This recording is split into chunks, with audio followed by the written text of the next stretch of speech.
حالیہ ایک 4-6 روز سے ہم ایک واقعہ مسلسل اخبارات میں اور سوشل میڈیا پہ دیکھ رہے ہیں، دل کڑ رہا ہے ہمارے، میں سمجھتا ہوں 90 بلکہ 99% مسلم ڈومینیٹڈ ایریا پرانا شہر، اس میں فلک نما وٹے پلی جہنما کا ایریا، بہت سارے وہاں پر ابھی میلاد ختم ہوا، ہزاروں جلسے بھی ہوئے، ریالیاں بھی نکلے اور بہت کچھ ہوا۔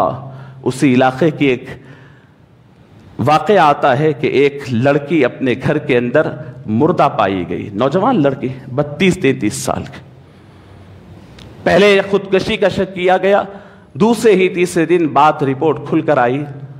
اسی دن جب لڑکی پڑی ہوئی تھی، اس کی ماں آ کر کہنے لگی یہ میری بچی کو 7 بچے ہیں اور یہ بیوہ ہے، اکیلی رہتی تھی۔ لوگوں نے کہا خودکشی کر لی، دوسرے تیسرے دن پتا چلا کہ خودکشی نہیں ہے، وہ مرڈر ہے۔ بہت سارے مرڈر ہو رہے ہیں، میں یہ تفصیلات نہیں، میں آپ کو بات عرض کرنا چاہتا ہوں، سنیں۔ بیوہ ہے، 7 بچوں کی ماں ہے، 32-33 سال کی نوجوان ہے۔ اب جب اس کی ہسٹری کھلی، ایک پہلو پہ بات کرے، 2 پہلو پہ بات کرے، 3 پہلو پہ بات کرے، یقین کرے ظرف والے مسلمانوں کے تو سر شرم سے جھک گئے۔ پتا چلا کہ اتنی ڈومینیٹڈ مسلم ایریا جس کے اندر ادھر مدرسے بھی ہے، مسجدیں بھی ہے، خانقاہیں بھی ہے، درگاہیں بھی ہے، جلسے بھی ہے، جلوس بھی ہے، وہاں کی یہ لڑکی اپنے 7 بچوں کی پرورش کرنے کے لیے کوئی دوسرا ذریعہ نہ ملا تو وہ ڈانسر بن گئی تھی، شادی خانوں میں جا کر نوجوانوں کو خوش کرنے وہ ناچتی تھی۔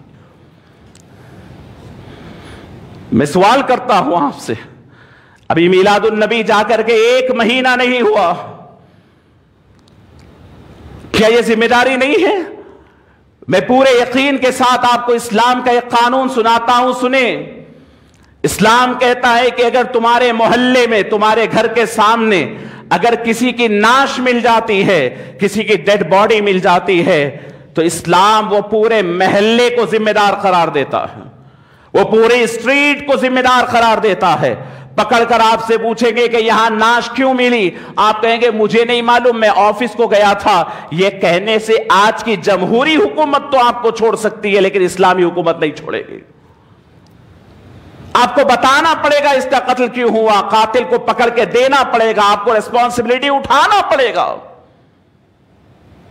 اور اگر قاتل نہیں ملتا ہے تو اسلام کہتا ہے کہ وہ محلے والوں سے اس کا بدلہ لیا جائے گا اور اس کی دیت لی جائے گی۔ بتائیے کہ یہ ذمہ داری ہماری نہیں تھی؟ ایک گھر کے بازو، حضور فرماتے ہیں کہ تمہارے گھر کے بازو 40 گھر تک پڑوسی ہے، تمہارے کھانے کے اندر، تمہارے شوربے میں پانی ملا کر کے اسے کھلاؤ، اللہ تم سے سوال کرے گا۔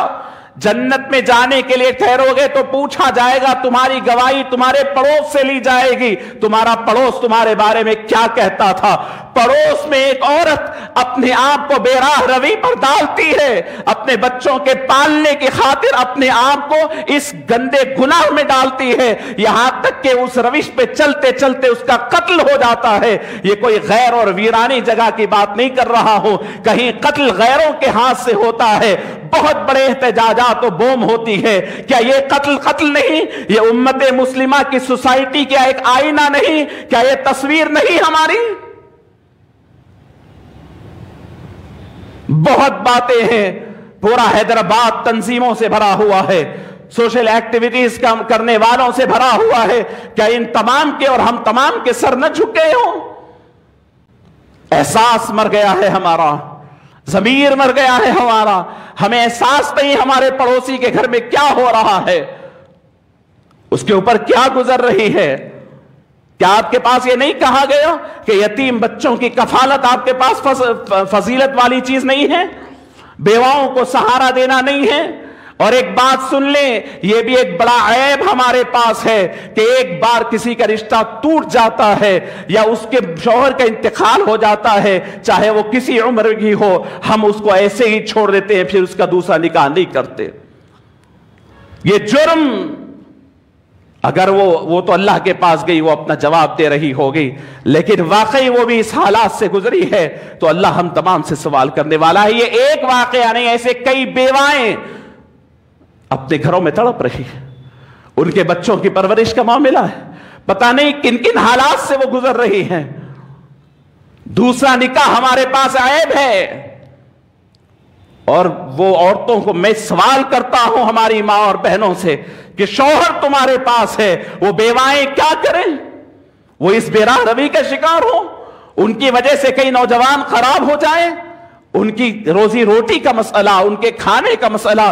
جب ایک آدمی آگے بڑھ کر کسی بیوہ سے، کسی یعنی مطلقہ سے نکاح کرتا ہے، بہت بڑی نیکی کرتا ہے، سوسائٹی کو اسے سپورٹ کرنی چاہیے، سوسائٹی کو اسے اپریشیٹ کرنی چاہیے۔ یہ دنیا کی 4 روزہ زندگی ختم ہونے والی ہے، خدا کے ساتھ جواب دہی کے لیے جب آئیں گے تو دنیا کے یہ کون لوگ کیا بولیں گے کہ لوگ کوئی نہیں ہوگے، وہاں آپ ہوں گے، آپ کا دل ہوگا، اللہ آپ کے دل کو دیکھے گا کہ یہ آدمی نیک دلی سے کسی کے سر پہ سہارا بنا تھا، کسی یتیموں کا کفیل بنا تھا۔ میں نوجوانوں سے عرض کرتا ہوں، خدا کے لیے اپنے محلوں کا جائزہ لیں، اپنی اسٹریٹ، اپنی گلیوں کا جائزہ لیں، کہیں تمہاری گلیوں میں یہ گناہ تو نہیں پنپ رہے ہیں؟